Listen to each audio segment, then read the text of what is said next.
Yeah, things have been pretty good so far this fire season. We haven't seen any big blow-ups as far as fires go. We've had a few fires going on across the state, but none of them have really gotten into the big acreage that we've seen with a couple of fires last year, and that is really good news as we take a look at where we stand so far this fire season. It really hasn't been a ferocious fire season because until now, we have seen at least a relatively quiet fire season. If you remember this time last year, we already had the Whitewater Baldy Complex fire going. That started on May 9th and became the biggest fire in New Mexico history, burning almost 300,000 acres.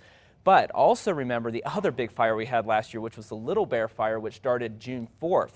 It hadn't even started at this point last year, and that destroyed 254 structures. So even though things have been good so far, we still have a long way to go. And here's a look at the Little Bear Fire from last year, and of course devastation across portions of the Sacramento Mountains. And of course we haven't seen any big impacts from fires so far this year, which has certainly been good news. But we still have a long way to go because we are still in the heart of fire season. We still have at least, about 6 weeks or so of intense fire weather left to go before we start to see the monsoon kick up into July. So even though things have been good so far, we still have a long way to go, and we'll have to be very careful out there. Of course, you do not want to burn anything outside if you can help it, because that is certainly something that could lead to a big wildfire. We are looking at nice weather, though. Taking a look at Taos in HD from their webcam up there, we had mostly sunny skies earlier, and then the clouds start to filter into the sky throughout the late morning hours. And this is one of the places where we will at least see some more cloud cover, maybe see a couple of spot storms today, but we'll have better shots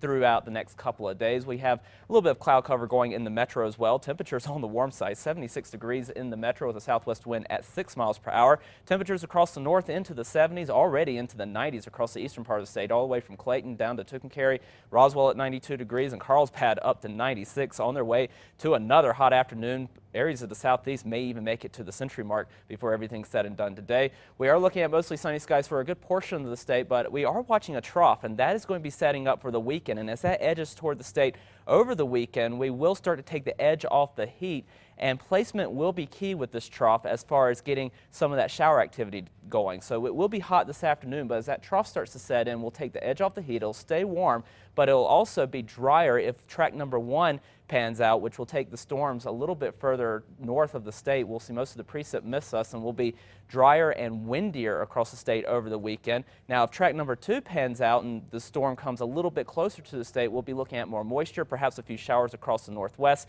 and into the northern mountains, and that looks like to be the more likely scenario, at least for Saturday, before we start to dry things out into Sunday and Monday. Superstorm track showing at least hints of a few showers as we move into tomorrow across the northern mountains and into the northwestern part of the state by tomorrow afternoon, but you can see things just not looking great as far as widespread shower activity goes. Most of us will stay dry. We'll stay on the warm side, and then things continue to dry out into early next week. Southern Colorado for today, highs into the 70s with mostly sunny skies, a chance of a couple of showers Saturday into Sunday before drying out once again for early next week. Over the northwest, mostly sunny, highs into the 70s and 80s. We'll have a chance of a couple of spot storms through the weekend with cooler temperatures, more sunshine for early next week. Over the southwest, mostly sunny, highs into the 80s and 90s.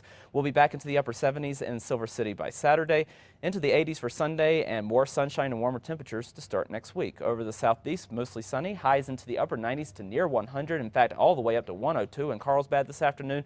We take the edge off the heat over the weekend, and we continue to see the sunshine through the beginning of next week. Over the northeast, breezy, winds gusting up to 35 miles per hour, highs into the 80s and 90s. We'll be in the 70s over the weekend with a few more clouds and more sunshine into the beginning of next week. Over the northern mountains, partly cloudy, winds gusting to 35 miles per hour, a chance of a couple of spot storms for Saturday before more sunshine and slightly cooler temperatures for the start of next week. East mountains, breezy, temperatures in the upper 70s to low 80s. In the metro, we'll top out in the upper 80s this afternoon with mostly sunny skies, and we'll be looking at a few more clouds for tomorrow, maybe a spot storm. Chance is definitely better further north and west you go, and then more sunshine, a little bit cooler for the beginning of next week. All right, looking forward to that. John, Yes. thank you.